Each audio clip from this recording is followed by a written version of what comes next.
Hello guys, আসসালামু আলাইকুম। চলে আসলাম আপনাদের মাঝে আরো একটা নতুন ব্লগ নিয়ে। আজ এসেছি রাজশাহী ফাহানাবিতে আপুর সাথে দেখা করতে। ভেতরে যেতে না যেতেই দেখা হয়ে গেল। দেখুন কত খুশি আমরা। তিশা আপু এত রসিক মানুষ যে তার মুখ ধরে একটু আদরও করে নিলাম। চাপাই থেকে রাজশাহী যাচ্ছি বাসে করে, শুধু বিথি আপুর সঙ্গে দেখা করতে। রেডি হয়ে চলে আসলাম গ্র্যান্ড রিভার ভিউ হোটেলে। এরপর হোটেলের কিছু ভিউ শুট করে নিজেকেও শুট করা শুরু করলাম।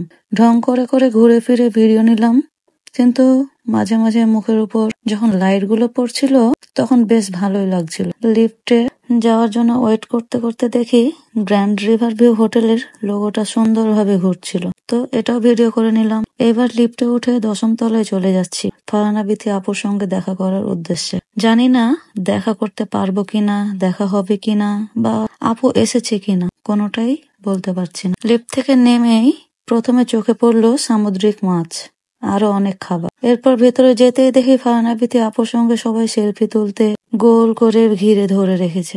আমিও চলে গেলাম আপুর কাছে, সেলফি নিলাম। এরপর তিশা আপু এত রসিক যে তার মুখটা ধরে আদর করে দিলাম। ফাহানাবিথি আপু যে এত ভালো জানতাম না, শুধু সবার কাছ থেকে শুনতাম যে ফাহানাবিথি আপুর মতো ভালো মানুষ হয় না। এরপর কথা বলে সেলফি নিয়ে চলে আসলাম মেলায় কি কি আছে দেখতে। ঘুরতে ঘুরতে ভিড় ঠেলে চলে আসলাম বিথি স্ট্যাটনে, যেখানে ফাহানাবিথি আপুর বিজনেস। এখানে আপুর কিছু বিজনেসের কালেকশন দেখতে চাইলাম, আর ফাহানাবিথি আপু তিশা আপুকে দেখাতে বলল। এরপর তিশা আপু তো ড্রেস দেখাতে দেখাতে রুস্তামি শুরু করে ওড়না দিয়ে বিথি আপুকে ঢেকে দিচ্ছিল। আপুর টিমের সবাই অলওয়েজ মজা করে, ভালোই সবকিছু, কিন্তু কিছু নেওয়া হয়নি। এরপর পাশের শপে এসে আমি অনেক হাসছিলাম, কারণ কোথায় দিয়ে দেখবো জায়গা খুঁজে পাচ্ছিলাম না, এত ভিড়। পাশেই ছিল বড় একটা পরিবার, এদের মাঝে আমি কোথায় দিয়ে দেখবো জায়গা পাচ্ছিলাম না। কিছু ঝুমকা, মালা, চুড়ি এইসব দেখছিলাম, আর যেটা নিব সেটা শপের আপুর হাতে জমা করছিলাম। আপু হাসতে শুরু করেছিল আমার কাণ্ড কারখানা দেখে। জিনিস নেওয়ার পর চলে আসলাম এই যে ডিসপ্লের কাছে মজা করতে, ঢং করতে। দরদ সিনেমা মুক্তি পাবে সেটা দেখাচ্ছিল, আর খাবার আইটেম গুলো দেখাচ্ছিল।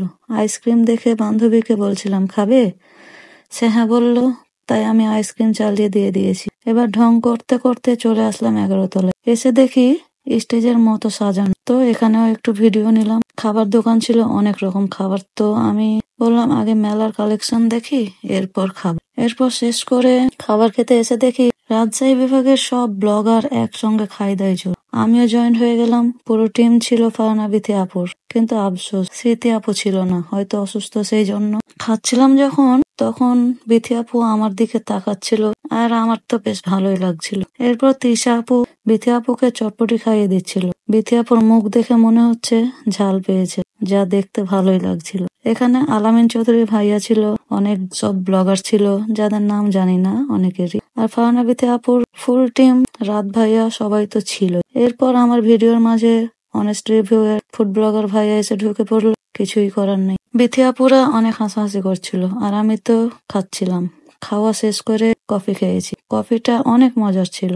এরপর রিক্সা নিয়ে রানীবাজার চলে যাই সুলতানস ডাইন, কারণ রাত্রে তো ডিনার করতে হবে। এরপর কাচ্চি পার্সেল অর্ডার করে বসে ওয়েট করছিলাম।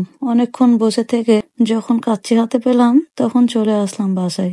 সো গাইজ, এখানেই শেষ না, ফাহানাবিথি আপুর জন্য স্পেশাল কিছু করতে যাচ্ছি, যা থাকবে পরের কোনো ভিডিও, মিস করবেন না।